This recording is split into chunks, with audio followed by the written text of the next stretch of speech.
Welcome back to Maryland Family Matters. My name is Jeff Trimbath. I'm the president of the Maryland Family Institute, and we have a very special guest with us today. Delano Squires is a resident of Prince George's County. He has served on our advisory board since before we were launched 2.5 years ago. He's been a longtime friend of Maryland Family Institute, and he has a new book that he is awaiting to be published in a few months. So we're here to talk about Delano's work and the new book. Delano, welcome to Maryland Family Matters. Thank you for having me, Jeff. I've been looking forward to this conversation for many, many weeks. Actually, been looking forward to it since when we first met. Hmm. You may remember we had breakfast in Bowie at the First Watch there, Mm-hmm. probably 3 years ago. Mm-hmm. And you have been such a wonderful friend, a supporter, champion, cheerleader for the vision of the Maryland Family Institute. And so I'm just so grateful for all that you've done for us and supporting us at Delano. It's been a wonderful a partnership that we've had over these last several years.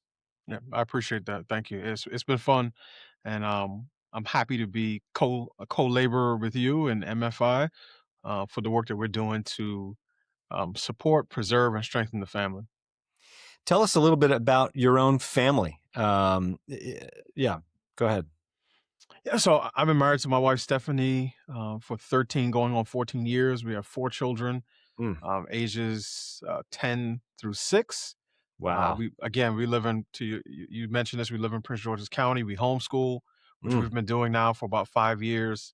wow. And yeah, I try to live the values that I promote. Again, my wife and I this July will make 14 years. We met actually. What's today's date? The 20. We met 15 years ago on this day. Wow. Um, at Congratulations. Thank you, at the Avalon Theater on Connecticut Avenue in Washington D.C. Wow. We met at a documentary screening Oh, for a film called Men Ain't Boys. It was put out by an organization called Black and Married with Kids. And BMWK was started to promote more positive images of Black families.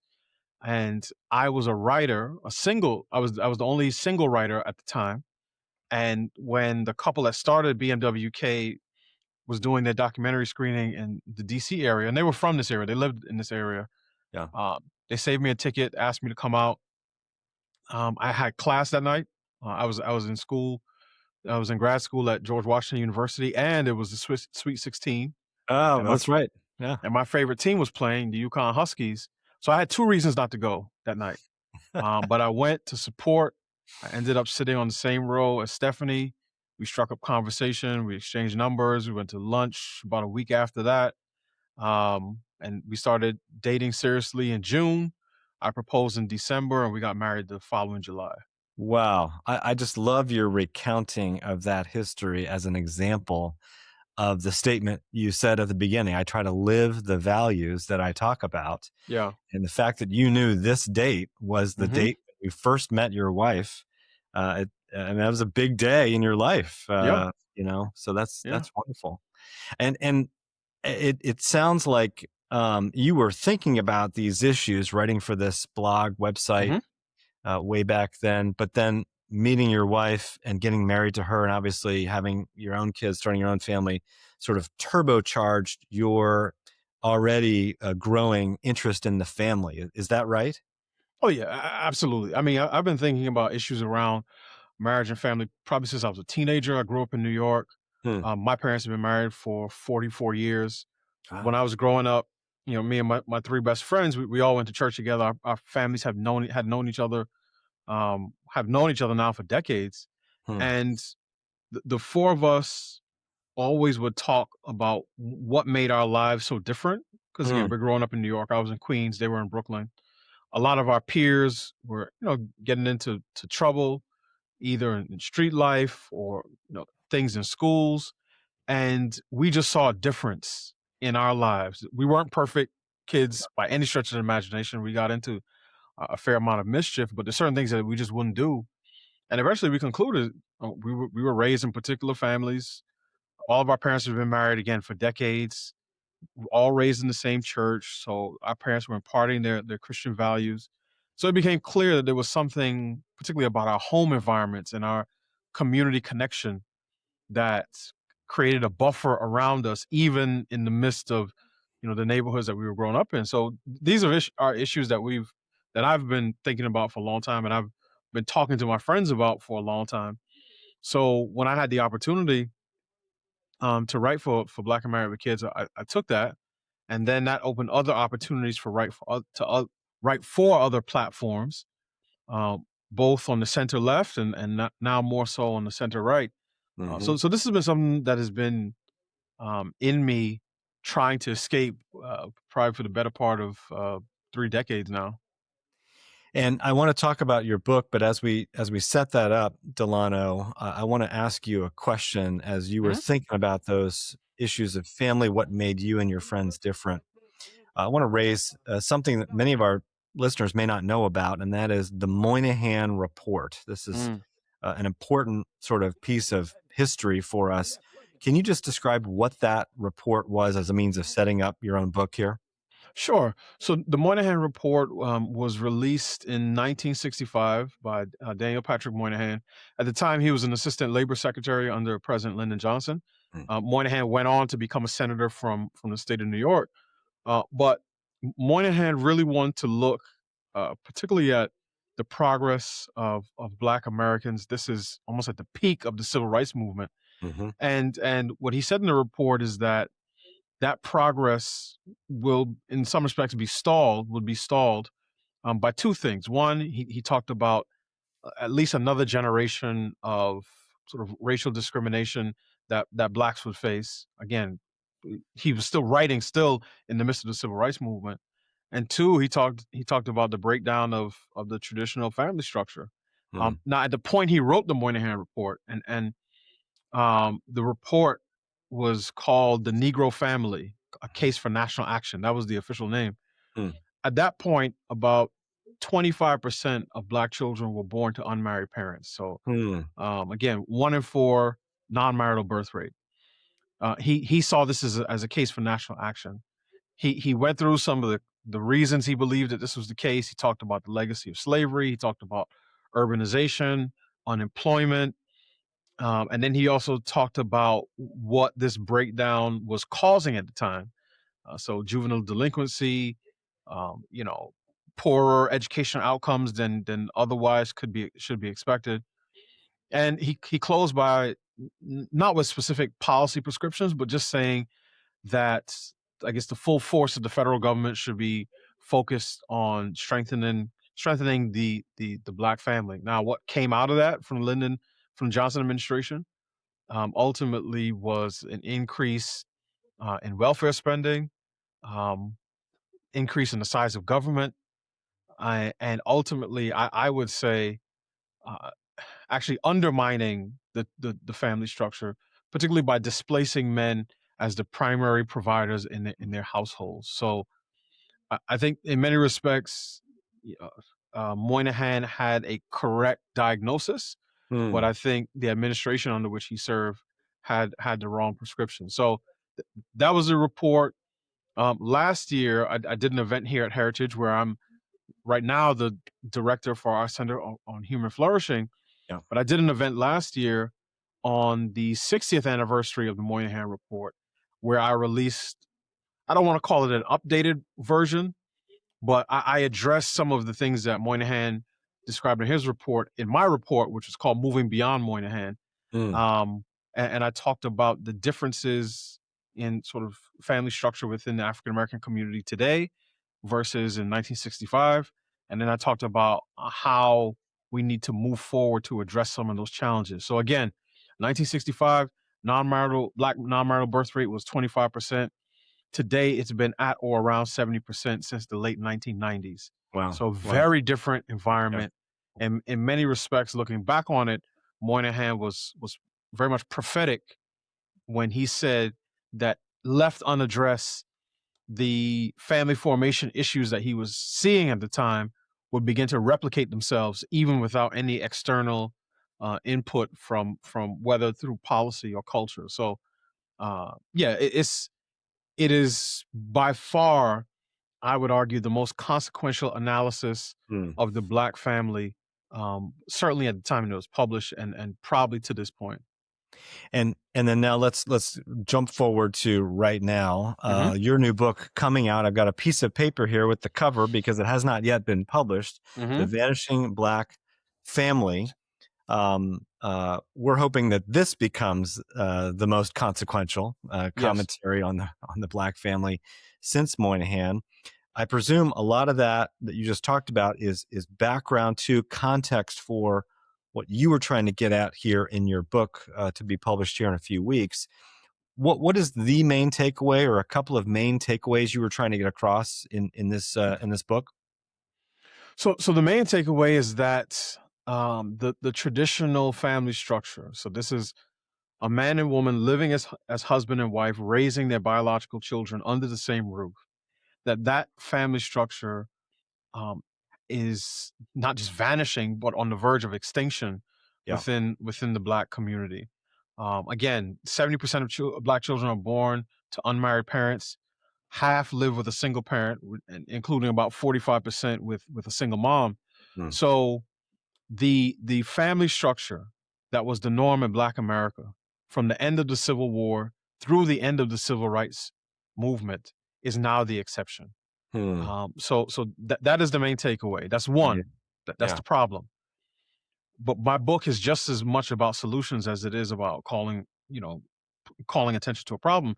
So what I say is that what we need is a movement to revive marriage and rebuild the Black family that draws on institutions, first and foremost the church, as well as HBCUs, as well as institutions of government, to again rebuild what has been lost, and to ensure that marriage is put back in its proper place, which is as the cornerstone of family life. So before we get to the solutions, which I'm so Hmm. glad you have a robust part of your book dedicated to that, I'd love to ask you for your commentary on why you think the out of wedlock childbearing rate is so high. Hmm. Uh, First, for the culture writ large. I mean, yeah, your book focuses on the Black family, which is obviously extremely important. Hmm. But this is a problem that is it's not confined to the Black community. It's Agreed. all of American society. So why do you think all of American society has been so affected by this? And then why in particular, if you would like to mention the Black community? Yeah, I mean, I'll say this. Anytime we're thinking about changes within the household to family dynamics, Hmm. I always look at one of three fundamental elements, Hmm. right? Within a household, you have a man, you have a woman, you have the institution of marriage. Hmm. So when I think about large societal changes to the family, I Yeah. think about the various factors pushing on any one of those elements. And so, to your point, in 1965, the national non-marital birth rate was about 7 or 8%. Today, it's 40%. So, yes, this is an issue that touches all American families and communities. And So the let me only just Hmm? stop you there. 7% in 1965. Today, Mhm. it's 40%. That's correct. That's correct. Unbelievable. The only sort of large racial group that is under that Moynihan threshold of 25% are Asian American families. They're at about 13%. Okay. White families are close to 30%. Hispanic families are a little bit over 50%. And as I said, Hmm. for Black families, it's close to 70%. Hmm. So what I say in the book, and I think this applies more generally, is that um, welfare policy created incentives for low income women to have children out of wedlock. Hmm. I also say in a separate chapter that the rise of second wave feminism Hmm. deceived women into believing that masculinity was toxic, marriage was oppressive, the home was a prison, and children were a burden. So you Hmm. have these two cultural shocks peaking at exactly the same time in the mid 1960s. And I love that statement, Delano. Those four crisp. Just say those again for us, so we got them. that so feminism deceived women into believing that masculinity was toxic, Yep. marriage was oppressive, the home was a prison, and that children were a burden. Wow. I love that summary of the effect of feminist thinking on the family. I'm sorry. I didn't mean to Yes. interrupt. No, you're fine. So Mm, so you have these two things rising at exactly the same time. And then obviously by mm, the end of the 60s, you have the sexual revolution, you have the pill, you have no fault divorce, yeah. all of which again weaken the structure of the family. But I think what's unique, particularly about the Black family, and then I start the book here in my first chapter, is the legacy of slavery. So Okay. remember, I told you three elements: man, woman, institution. Hmm. What slavery did was deform the institution of marriage for Black families. Okay. And it didn't destroy it, it deformed it. And what I mean by that is that marriage comes with a set of presumed duties and obligations that husband and wife have to one another. Hmm. So there is cohabitation, that we'll live together, sexual exclusivity and monogamy, that this union is between, the physical union is between just husband and wife. Yeah. Yeah. On behalf of the husband, it's the duty to provide and protect his wife and then the children that come from their union. And the institution within the institution of marriage, those things are impossible to guarantee within the context of the institution of slavery. Slavery. Sure. So slavery and marriage are two dueling institutions where Hmm. husband and wife could not, in terms of to the degree that they were responsible, they could not guarantee the fulfillment of those duties and obligations because obviously a slave owner could sell one off to a different plantation hundreds of miles away. Hmm. He could violate, right, the sanctity of their marriage bed. Yeah. He could do all different types of things, or you could say these two people who want to get married, I'm not going to allow it. Right. So Mm. you have two dueling institutions. Ultimately, but where I conclude that's first chapter is that what we see, particularly in emancipation, is that one of the first things that Black men and women did was try to put their families back together. So Bring. what I draw from that is that the institution of marriage was very much important to those men and women. Yes. And while it was deformed under slavery, it was not destroyed. So coming into the early part of the 20th century, the early 1900s, again, you see Black men and women marrying at earlier ages and being more likely to be married by the age of 35 than their white counterparts. That N- that story that you've just told about what happened after emancipation leading into the 1900s strikes me as very hopeful or possibly very hopeful. We'll have to see how it Yes. turns out for the future, for what we need to do and for what the prospects of the family are in the future. Can you talk a little bit about some of the hope that you might have in light of that Yeah, and history? and and it was important for me to start the book there. One, just for historical accuracy, right? So Yeah, you can't just begin a retelling of the history of the Black family without incorporating slavery. sure. But for a lot of people, the issue is not the historical facts, but it's the narrative that they draw. Hmm. And some people, particularly on the center left, will draw a narrative of subjugation and oppression. And it's not that the facts don't support that narrative, but to me, it was important to look at how what these men and women, both in slavery and freedom, what they did as opposed to what was done to them. Yes. Because when you focus on what was done to them, it ends up making them supporting characters in their own autobiography. Hmm. And it is hard to draw hope when you don't see someone exercising agency. Yeah, that's So great. I don't shy away from retelling the horrors of that institution. Yeah. But to me, there is hope in seeing a man and woman separated for 35 years, yearning to find one another, traveling hundreds of miles to find one another, and finally doing so and reconnecting and sometimes remarrying Hmm. in their later years. Because if a man and woman could do that with the institution of slavery again disrupting their union, then to me, I have hope that a man and woman who are separated by a mere few blocks or Yeah. maybe one county Yeah. can say, you know what? marriage is important enough where we're going to do this thing the right way. We're going to get married, have our children, raise them according to our values, and hopefully, propagate that onto the generations. We're coming to the end of our time together, Delano, and so on that note of hope, I'm wondering if you just to talk a little bit about some of the recommendations you have, some of the things that we can do in light Yeah, of the crisis to restore the family, particularly yeah. the Black family. So one of the things that I hope readers take from my book is many books that deal with social and cultural issues will give you 9 chapters of problem Yeah, and one section of solution. yeah. But the entire second half of my book is sort of a blueprint for rebuilding the Black family. Okay. I start by talking about how to reframe this issue for key institutions. Hmm. When I say reframe the issue, I'm talking about changing the perspective on family reconstruction Mm. from focusing on the desires of adults to the needs of children, Mm.